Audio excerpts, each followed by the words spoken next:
त्योहार का सीज़न हो और घर पे मीठा तो बनता ही बनता है, पर मीठे के साथ साथ ना हमें कुछ नमकीन भी चाहिए होता है।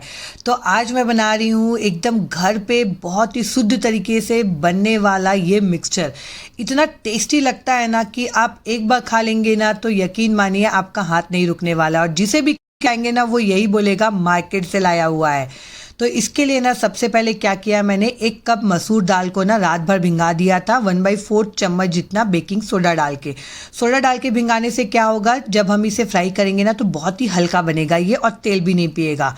और आधा कप चना दाल को मैंने चुटकी भर सोडा के साथ भी भिंगा दिया था। यहाँ पे चना दाल की क्वांटिटी थोड़ा कम रखा है मैंने, आप चाहे तो इक्वल भी रख सकते हैं। अब हम क्या करेंगे ना, इसे एक बार वॉश कर लेंगे और इसे ना छन्नी में डाल के थोड़ी देर के लिए छोड़ देंगे, और फिर ना इसे हम कपड़े में डाल के ना अच्छे से फैला लेंगे। हमें ना इसका पानी अच्छे से सुखाना है।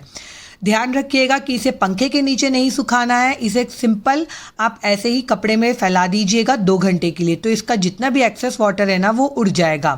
पंखे के नीचे फैलाने से क्या होगा ना, ये ड्राई सा हो जाएगा, एकदम सूखा सा, फिर मिक्सचर आपका ना अच्छा नहीं बनेगा। तो इस बात का ध्यान रखिएगा। चना दाल को भी मैंने अच्छे से फैला दिया है और मैंने यहाँ पे टोटल ना 2 घंटे के लिए इसे सूखने के लिए छोड़ दिया था, ताकि इसका जितना भी पानी है ना वो अच्छे से सूख जाए। तब तक के ना हम एक चटनी तैयार कर लेते हैं जो इस मिक्सचर की खास है। तो थोड़ा सा लहसुन लिया है, चुटकी भर अजवाइन डाला है, उसमें आधा चम्मच जीरा डाला है, 1 चम्मच काली मिर्च, आधा चम्मच या 1 चम्मच के करीब कश्मीरी लाल मिर्च और आधा चम्मच तीखा लाल मिर्च। मिर्च की क्वांटिटी ना आपको जितना ज़्यादा तीखा पसंद हो उसके अकॉर्डिंग करिएगा। एक बार ना इसे हमें ड्राई अच्छे से चला लेना है, पानी बिल्कुल भी नहीं डालना है, आप देख सकते हैं, ताकि लहसुन जो है ना अच्छे से पिक जाए। फिर उसके बाद ना थोड़ा सा पानी डाल के ना इसे अच्छे से फाइन हमें पेस्ट की तरह बना लेना है। आप देख सकते हैं कैसा मैंने यहाँ पे पीसा है, बिल्कुल ऐसा ही टेक्सचर चाहिए। पानी आपको यहाँ पे बहुत ज़्यादा भी नहीं डालना है, पर ज़रूरत के अनुसार पानी आप इसमें डाल लीजिएगा। और अब हम क्या करेंगे ना, इसे छान लेंगे ताकि जो भी मोटे मोटे यहाँ पे चंक्स हो जो पीसे ना हो ना अगर, तो वो अलग रह जाए। क्योंकि हम ना आज बना रहे हैं लहसुन वाले सेव। जी हाँ, ये लहसुनिया सेव ना इतने बढ़िया लगते हैं ना इस मिक्सचर में कि क्या ही बताऊँ। देख सकते हैं आप, जो पीसे नहीं है दरदरे से है ना उसे आप डिस्कार्ड कर देंगे। और देखिए यहाँ पे हमारा ये पेस्ट तैयार है। यहाँ पे इसका टेस्ट ना बहुत गजब आता है सेव में। अब सेव बनाने के लिए मैंने यहाँ पे लिया है बेसन। बेसन जो है ना एकदम फाइन वाला लीजिएगा। 3 कप बेसन लिया है मैंने यहाँ पे। तो इसमें ना 1 चम्मच के करीब मैं नमक डाल रही हूँ यहाँ पे, आधा चम्मच के करीब थोड़ा सा हल्दी पाउडर और 3 चम्मच यहाँ पे डाल रही हूँ गरम तेल। जी हाँ, गरम तेल डालिएगा, इसके आपके जो सेव है ना वो एकदम हल्का बनेंगे और तेल नहीं पिएंगे। तो इस बात का ध्यान रखिएगा। 3 टेबल स्पून मैंने गरम तेल डाला है और इसे एक बार ना अच्छे से मिक्स कर लेंगे ताकि सारा मोहन ना बेसन में अच्छे से मिक्स हो जाए। और देख सकते हैं ऐसे हाथों से मसलते हुए मिक्स करिएगा, हल्का सा ना एक गुठली सा आपको यहाँ पे बनेगा।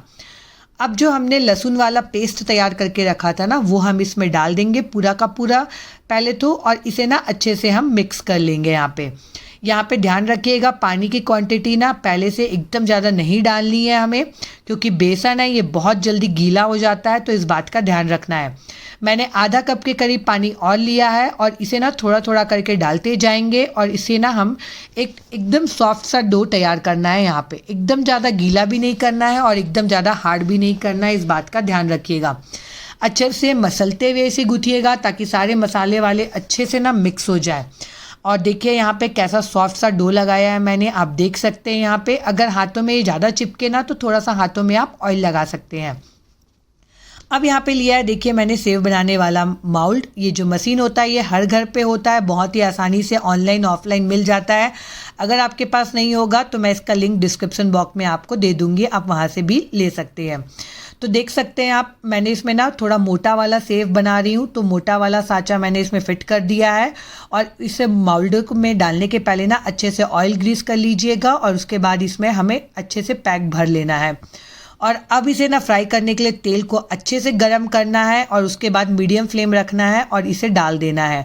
आप देख सकते हैं बहुत ही आसानी से ये निकल जाएगा और इस तरीके का जो मशीन होता है ना उसमें बहुत ही आसानी से सेव बन जाते हैं, आपको ज़्यादा मेहनत करने की ज़रूरत नहीं पड़ती है।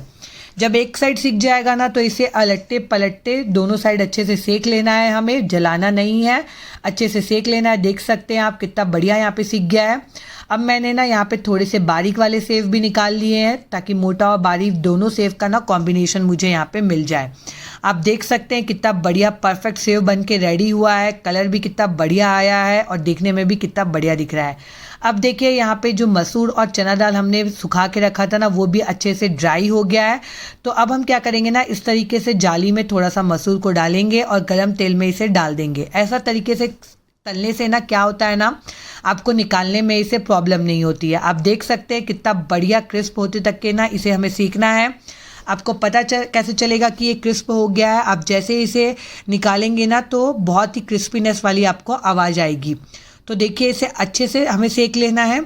मैंने वैसे ही चना दाल को भी अच्छे से फ्राई कर लिया है यहाँ पे, आप देख सकते हैं।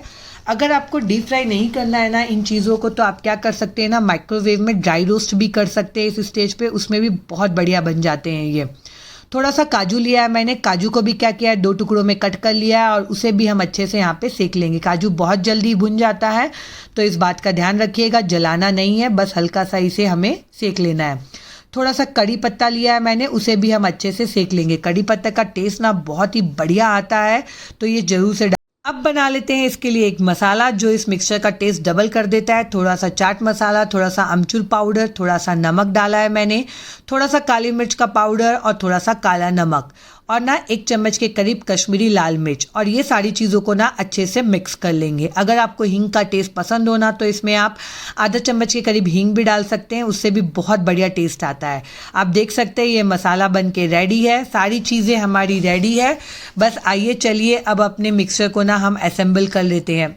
तो ये जो सेव देखिए मैं आपको दिखाती हूँ कितना बढ़िया हल्का बना है और कितना क्रिस्पी बना है, आपको देख के ही समझ में आ रहा होगा। बस हाथों से प्रेस करेंगे ना ये टूट जाएगा। कितना हल्का सेव बना, आप इसे सिंपल ऐसे भी खाएंगे ना तो बहुत ही बढ़िया लगता है। मेरी बेटी को ना ऐसे ही खाना इसे बहुत बढ़िया लगता है, तो मैं अक्सर ना ऐसे सेव बना के घर पे रख लिया करती हूँ, क्योंकि मार्केट में पैकेट बंद वाले या मार्केट से लेके आएंगे ना तो वो पता नहीं कैसे तेल यूज़ करते हैं, कैसे बना रहता है। तो फ्रेश घर पे बनाइए और अपने घर वालों को खिलाइए, बहुत ही बढ़िया लगता है। तो हम मिक्सचर को क्या करेंगे ना छोटे छोटे पीसेस में यहाँ पे तोड़ लेंगे ताकि कोई भी बड़े टुकड़े ना रह जाए। उसके बाद हम इसमें डाल देंगे जो फ्राई किया हुआ मसूर है वो, चना दाल, यहाँ पे जो काजू है और कड़ी पत्ता, ये सारी चीज़ों को ना अच्छे से हम यहाँ पे मिला लेंगे ताकि सारी चीज़ें अच्छे से यहाँ पे मिक्स हो जाए।